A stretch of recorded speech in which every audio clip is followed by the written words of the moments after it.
Hoy en Bala Extra, en su edición de lunes doble dígito, vamos a hacer un viaje raro. Desde la fregona y el frigo de la cocina hasta los despachos de marketing, porque detrás de cosas aparentemente tan tontas como que Mr. Proper pasara a llamarse Don Limpio o el Petit Suisse se convirtiera en Danonino, hay mucha historia y más dinero y estrategia de la que parece. Comienza Doble Dígito, el semanario de marcas, consumo y finanzas personales de Bala Extra, con Pedro Sánchez. Egunon, buenos días. Hoy es lunes 20 de abril de 2026 y este es el capítulo 1791 de Bala Extra, un podcast sobre mis cosas que en el fondo son las tuyas. Y hoy vamos con cambios de nombre de marcas que han, influido o tenido un momento en nuestra vida cotidiana. De Petit Suisse a Danonino, de Natillas Danone a Danet y sobre todo me quiero parar en el paso de Mr. Proper a Don Limpio, un caso donde se mezclan la nostalgia, la economía y el mapa de la distribución europea. Cuando pensamos en cambio de nombre de una marca, solemos imaginar un gran rebranding, una crisis reputacional, una campaña enorme, pero muchas veces son cosas aparentemente más pequeñas. Ese postre que de repente ya no es Natillas Danone, sino Danet, esos quesitos que pierden eran quesitos en botecito, que pierden el Petit Suisse y pasan a ser Danonino, ese detergente que deja de ser Mr. Proper y aparece como Don Limpio, son pequeñas cosas de nuestra vida, pero que a mí siempre me han llamado la atención. En el caso de Danone hay una clave jurídica importante. Durante años usó descriptores genéricos como parte central de la marca comercial. Petit Suisse, Natillas, hasta que la regulación y la propia estrategia de la compañía la empujan a separar categoría y marca. Petit Suisse es el nombre de un tipo de queso fresco de origen francés y Natillas es el nombre genérico de un postre tradicional.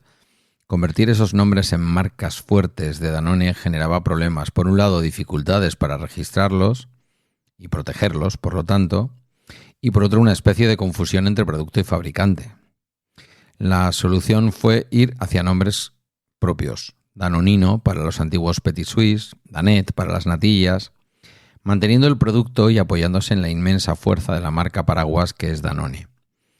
Eso permite a la empresa, entre otras cosas, lanzar sublíneas, jugar con sabores, segmentar producto infantil, adulto y a la vez dejar libres términos genéricos que no puede ni debe apropiarse legalmente y que además, si lo hace, pierde. Porque si hay unas Natillas Danone, hay unas Natillas Reina, por decir algo.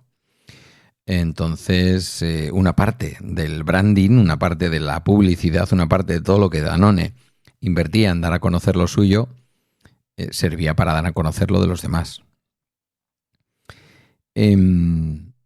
Todos esos cambios le permitieron a la empresa, entre otras cosas, como digo, pues lanzar productos nuevos.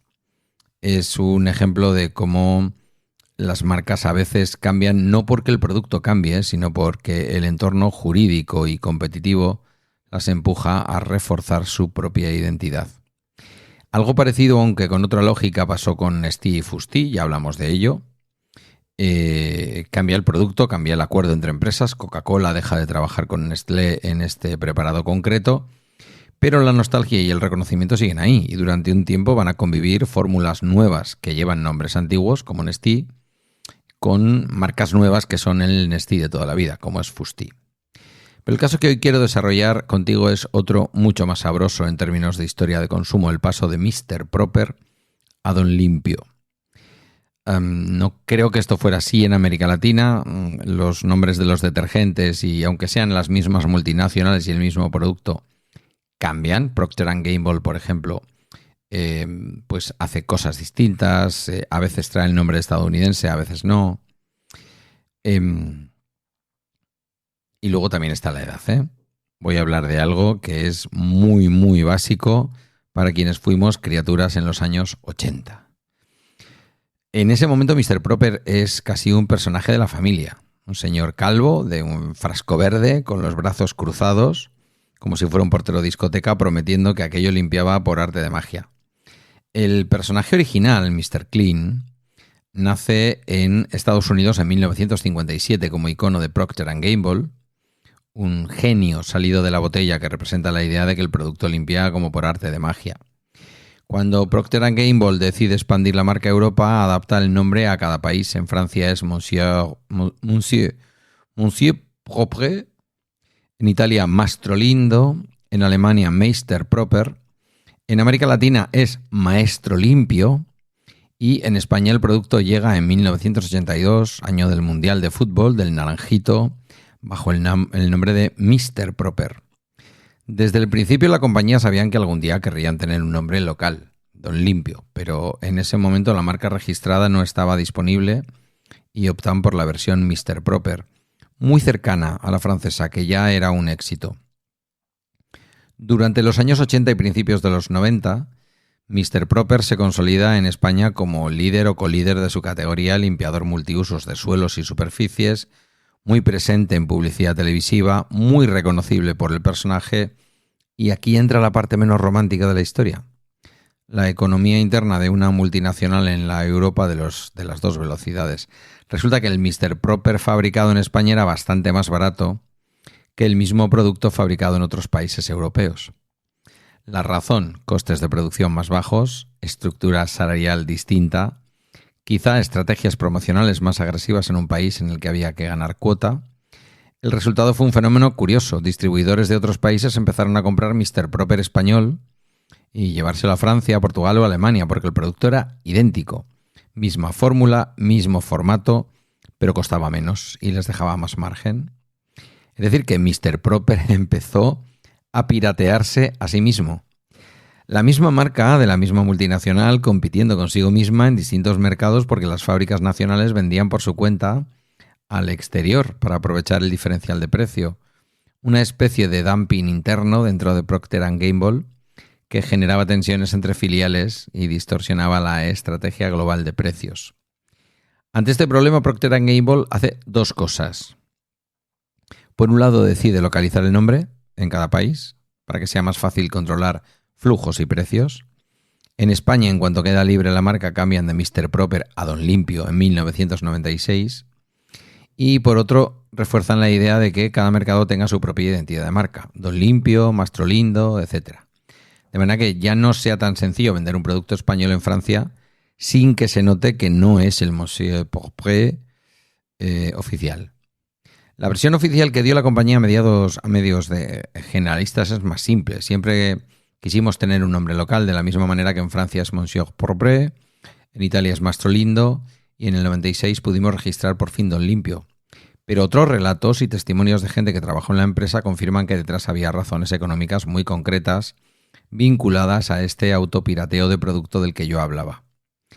Lo fascinante es que a pesar del cambio la imagen del personaje se mantiene, mismo calvo, mismo aro en la oreja, mismo cruce de brazos como si fuera un genio.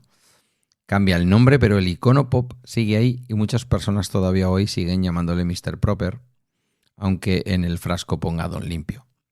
Es un buen ejemplo de algo que pasa a menudo. La marca visual es tan fuerte que sobrevive incluso a un cambio de nombre.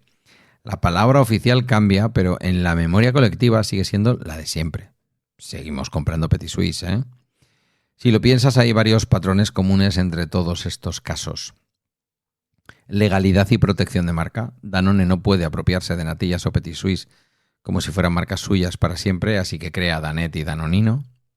Estrategia económica y de precios. Procter & Gamble necesita evitar que su propio Mr. Proper se reexporte desde España a países donde el precio es más alto y daña a las filiales locales, así que cambia el nombre a Don Limpio y complica un poquito ese juego.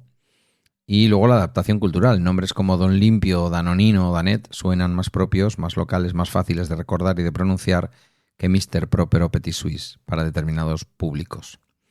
Y luego está lo que pasa en nuestra cabeza, que es casi lo más interesante. Seguimos llamando a las cosas por el nombre viejo. Para mucha gente el postre de chocolate es las natillas de Danone, aunque en el lineal ponga Danet.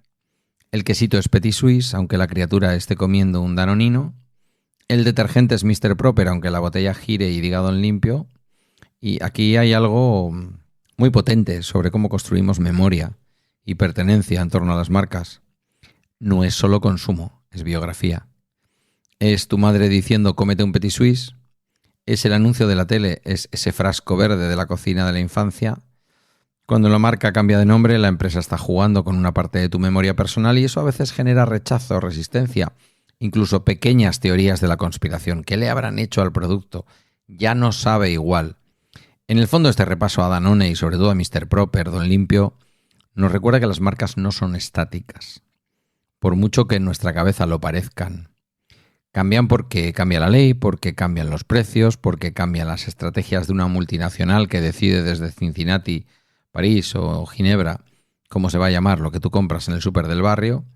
Y sin embargo, en nuestra vida cotidiana seguimos diciendo pásame el Mistol, cógete un Petit Suisse, como si nada se hubiera movido. Quizá la próxima vez que veas Don Limpio en el lineal te acuerdes de todo esto, de aquel Mr. Proper que se pirateaba a sí mismo por Europa, de los camiones cruzando fronteras con el calvo en la carrocería, de los señores de Procter & Gamble pensando que cómo arreglar el entuerto con un cambio de nombre, y de cómo, detrás de cada pequeño cambio en el súper, suele haber un mundo de decisiones que nunca vemos, pero que acaban marcando cómo hablamos, cómo recordamos y cómo llenamos la cesta de la compra. Esto ha sido todo por hoy en Bala Extra, una producción de Milcar FM. Gracias por tu tiempo, por tu escucha atenta y por pensar conmigo. Hasta mañana.